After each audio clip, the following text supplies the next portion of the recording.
Greetings! Welcome to this special edition of Brit and Poland. So today I have my friend Matty from the UK, and I thought this was the perfect opportunity to talk about the stereotypes, the myths, like the perceptions that people have of Poland and the Polish people from outside of the country.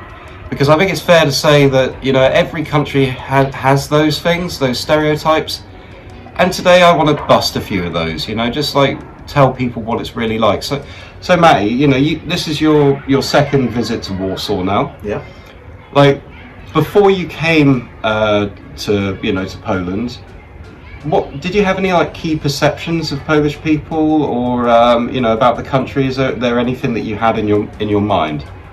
Yeah, so I think, you know, for those of you who are Polish, live in Poland, you know, I discovered recently that there's actually quite a rich heritage of Polish people in the United Kingdom. So in fact, there's 700,000 Polish-born people living in the UK right now, and which I was quite surprised about. But no, I think in terms of, you know, my personal perceptions of Poland and Polish people. So, you know, so I live in a town that's just outside of Oxford. You know, where the university is, and I think, you know, my views are that, you know, Polish people have got a perception of being very hard workers, I would say, but we typically tend to see them in the jobs that, you know, things like working in warehouses, in you know, packing things to go to distribution centres, to shops. We often see Polish people working in supermarkets. So, you know, we have big brands in the UK like Aldi and Lidl, those famous German supermarkets that are everywhere these days. I think this is an important point. You know, because definitely I'd say Poles have the perception that they are a little bit like prejudiced against when they're working in the UK, that they find it harder to be employed than perhaps some other nationalities. So a lot of the time when you see kind of Polish people working in the UK, if they're not planning on being there long term, they do tend to do like the hard graft kind of jobs. Yeah. And you know, one of the main reasons, of course, is like the money you earn in the UK is definitely better than the money you earn in Poland in a lot of areas. So they can work hard, build up a little nest egg, and then sort of bring that back to Poland, and it kind of helps a lot. But yeah, for sure, it's harder, I think, for, you know, ones who wanted to go more professional careers. Like my girlfriend is like, she'd love to live in the UK, but she's afraid that she won't get a good job when she goes there, purely based on her nationality, which I think is a very sad thing, but it happens, right? It happens. Yeah. I think, you know, another stereotype is we see a lot of Polish people when they move to the UK working in agriculture. So, you know, a lot of them will come over to the UK and work on farms, you know, picking vegetables, picking fruit. And, you know, while we as British people kind of see that as quite, you know, low-level work, low-paid work relatively, it's a very important role as well. So I definitely feel like when we think of Polish people living in the UK, there's definitely certain jobs or professions that we see them doing, you know, on a fairly large scale. But all in all, they're very important jobs. So, yeah. Cool. And, you know, just to follow up on that, would you say that your perception of Polish people has changed since you've come to this country? I think absolutely. You know, so I live in a small town, maybe 20,000 people.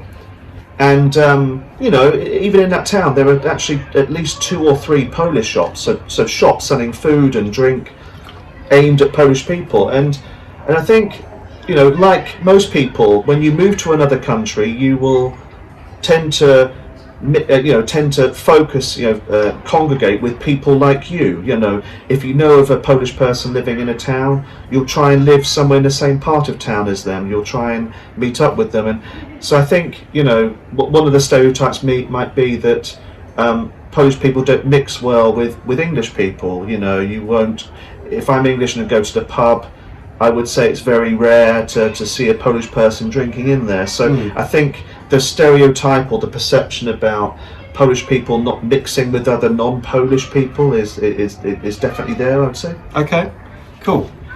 Okay, so to make this video a bit more interesting, we've come up with 20 possible stereotypes. So a list of 20 questions that Massey's going to ask me about Poland and the people here. And we're going to try and, kind of give a reasoned answer on all of these. Some of them are a little bit silly, but then again, some of the perceptions of Poland are a bit crazy. So, hopefully you'll find this interesting. Hopefully you'll learn a bit about the Polish people from this in the general sense.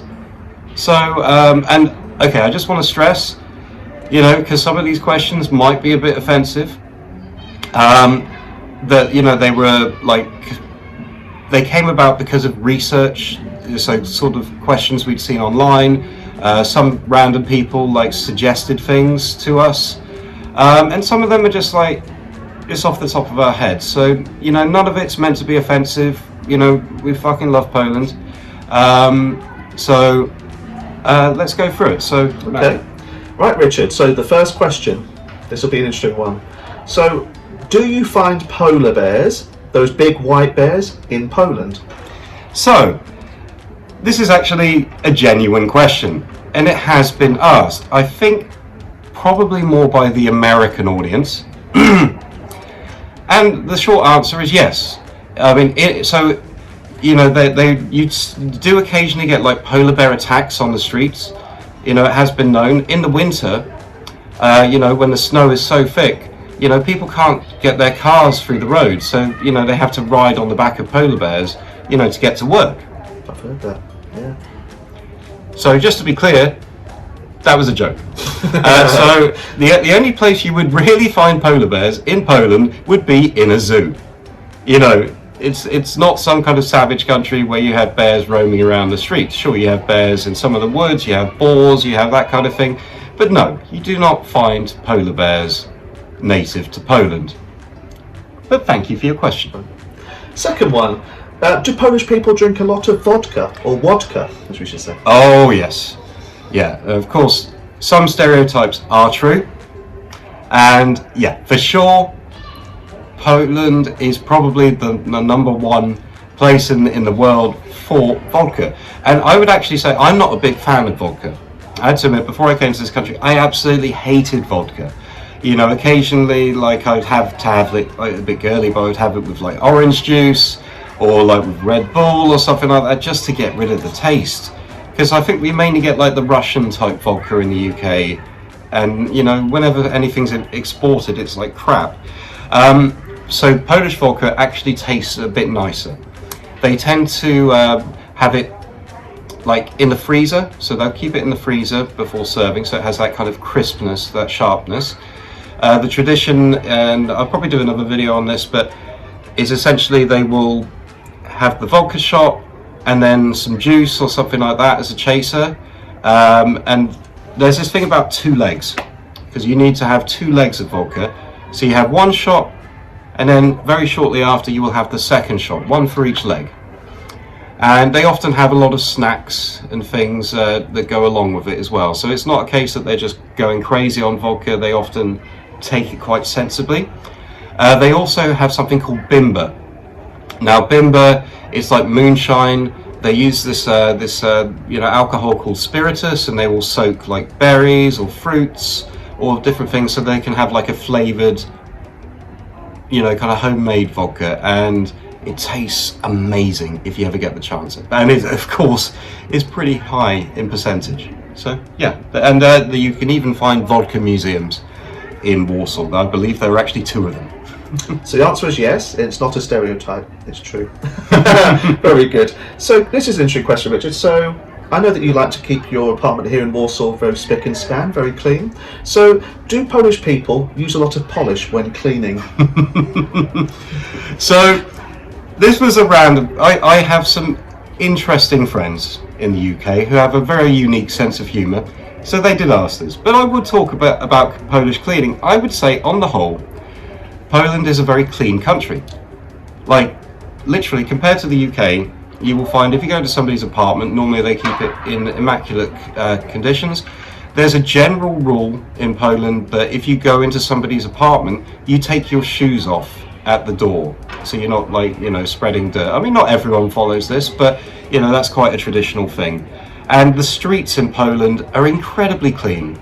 You know, you rarely see any rubbish at all.